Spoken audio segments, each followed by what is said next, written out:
اعوذ باللہ من الشیطان الرجیم بسم اللہ الرحمن الرحیم۔ آج کا جو ہمارا عنوان ہے وہ ہے رمضان اور قرآن۔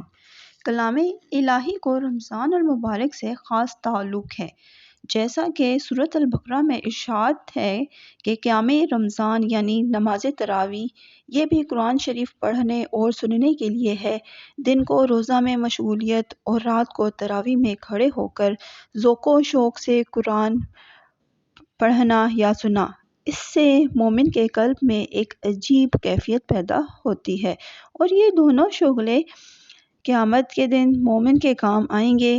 حضور اقدس صلی اللہ علیہ وآلہ وسلم کا ارشاد ہے کہ ایک آیت ہے جس کا ترجمہ ہے کہ روزہ اور قرآن بندے کے لیے بارگاہ خداوندی میں سفارش کریں گے۔ روزہ کہے گا کہ اے رب، میں نے اس بندہ کو دن میں کھانے پینے اور دوسری خواہشوں سے روک دیا تھا، لہٰذا اس کے بارے میں میری سفارش قبول کی جائے۔ اور قرآن مجید عرض کرے گا، میں نے اسے رات کو سونے نہیں دیا، لہٰذا اس کے بارے میں میری سفارش قبول کی جائے۔ چنانچہ دونوں کی سفارش قبول کر لی جائے گی۔ ہر سال ماہ رمضان میں حضرت جبرائیل علیہ السلام حضور اقدس صلی اللہ علیہ وآلہ وسلم سے قرآن مجید کا ورد کیا کرتے تھے۔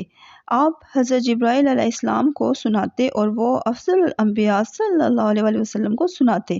جس سال آپ صلی اللہ علیہ وآلہ وسلم کی وفات ہوئی، 2 بار دور کیا، اس سے پہلے 1 بار دور کرتے تھے۔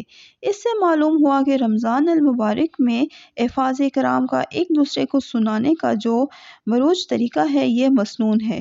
رمضان میں ہمت کر کے حفظ و ناظرہ خوب قرآن کی تلاوت کیا کریں، 10 5 تو ختم کر ہی لیں۔